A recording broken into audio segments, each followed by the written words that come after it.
4A Games passou anos em silêncio. O último Metro, Exodus, saiu em 2019. Desde então, o que ficou foi rumor, especulação e um silêncio que começou a pesar. Agora, a espera acabou. Metro 2039 foi revelado no Xbox First Look, e o que a 4A mostrou aqui não é apenas um novo jogo, é um manifesto. Antes de falar de gameplay, gráfico e data, tem uma coisa que você precisa entender. Este é, muito provavelmente, o Metro mais pessoal, mais político e mais sombrio que o estúdio já fez. E o motivo não tá só no jogo, tá na própria equipe que tá fazendo ele.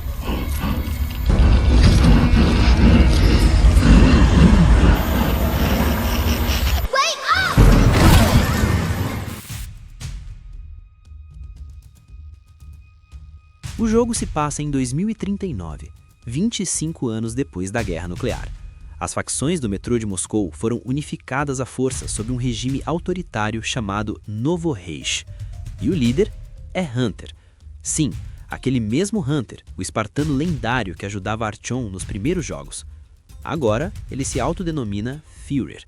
Promete uma nova vida na superfície, ar puro, um futuro brilhante, mas na prática, as pessoas continuam presas no metrô, sufocadas por propaganda, desinformação e medo. A filosofia do regime é simples: se é hostil, mate.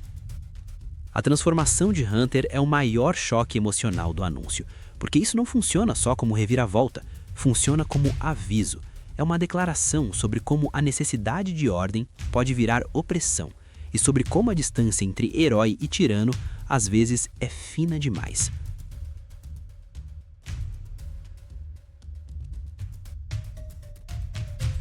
Aqui está o coração de Metro 2039. A 4A Games é um estúdio fundado na Ucrânia e a maior parte da equipe continua lá. Em 2022, a invasão russa em larga escala mudou a vida de todo mundo no estúdio. No review, eles foram diretos. A guerra nos moldou e nós mudamos a história. Eles descrevem o desenvolvimento do jogo em meio a quedas de energia, ataques de foguetes e drones, e ainda assim não pararam. O roteirista, Dmitry Gluchovsky, autor dos livros originais, é um crítico declarado da invasão. Hoje vive exilado da Rússia e a equipe inteira fala em trabalhar com o que eles chamam de espírito ucraniano. Isso não soa como marketing, soa como testemunho. Metro 2039 não é um jogo sobre a Ucrânia, é um jogo feito por ucranianos cuja visão de mundo foi moldada de forma irreversível pela guerra. E isso transborda na história.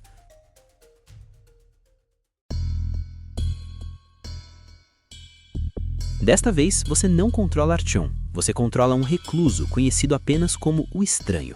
Ele é atormentado por pesadelos violentos e foi forçado a voltar ao metrô, um lugar para o qual ele jurou que nunca mais pisaria. Pela primeira vez na franquia, o protagonista será totalmente dublado em diálogos e cenas, e a 4A diz que isso é necessário para contar a história que eles querem contar. Isso muda bastante coisa, sugere uma narrativa mais pessoal, mais focada, menos avatar e mais personagem. A ideia aqui parece ser fazer você sentir o peso de um mundo apodrecendo em cima da cabeça do protagonista e empurrando ele cada vez mais para dentro dos próprios pesadelos claustrofóbicos. Metro Exodus foi aclamado, mas havia uma crítica recorrente. Os cenários semi-abertos tiravam parte da tensão claustrofóbica que definia a identidade da série. A 4A ouviu esse feedback. Em Metro 2039, a direção é outra. O estúdio está voltando aos túneis. A promessa agora é de uma campanha linear, artesanal, focada na intensidade da escuridão e na intimidade dos espaços fechados. Cada passo para frente tem custo, cada avanço parece cobrar alguma coisa. E eles ainda introduziram um conceito forte: Freezing Stories, histórias congeladas. São cenas sem diálogo que contam tudo sozinhas. Um chá derramado na mesa, um jogo de cartas largado no meio, um cadáver segurando uma arma descarregada com as balas espalhadas pelo chão. Você entende o que aconteceu sem que ninguém precise te explicar. Isso é storytelling ambiental no mais alto nível. O jogo roda na engine proprietária da casa, a 4A Engine. A equipe foi uma das pioneiras em Ray Tracing com o Metro Exodus.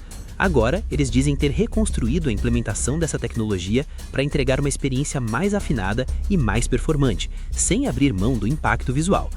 A fala deles é interessante: construir mundos que você pode sentir. Cada cômodo precisa ter uma razão física para existir. Nada é pré-fabricado. A ideia é que você entre num ambiente e entenda na hora que uma pessoa viveu ali.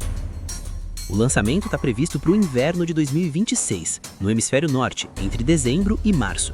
Plataformas confirmadas: PC, PS5, Xbox Series X e Xbox Series S. Diferente de Exodus, não há exclusividade temporária com a Epic Game Store e, por enquanto, o preço no Brasil ainda não foi divulgado. A recepção inicial foi muito boa. A imprensa internacional destacou principalmente duas coisas: o retorno à atmosfera tensa dos primeiros jogos e a coragem política do estúdio. A comunidade também reagiu bem, especialmente pelo resgate de elementos clássicos e pela postura da 4A. Mas o mais importante desse anúncio não é gráfico, nem data, nem tecnologia.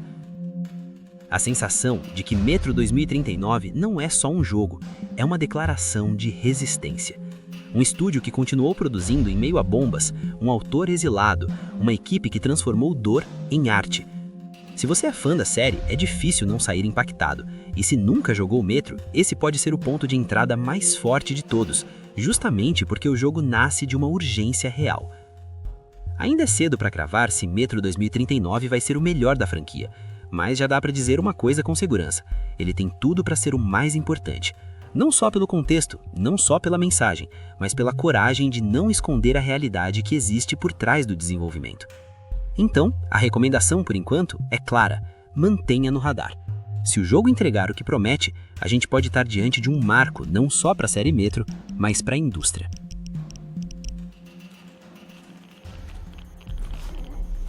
E eu quero saber de você, o que mais bateu nesse anúncio? A transformação de Hunter funciona para você ou pesa demais? E a 4A Games acertou ao deixar o jogo tão político ou deveria ter mantido uma distância maior disso tudo? Comenta aí. Se inscreve no Radar Level Up. Até o próximo vídeo.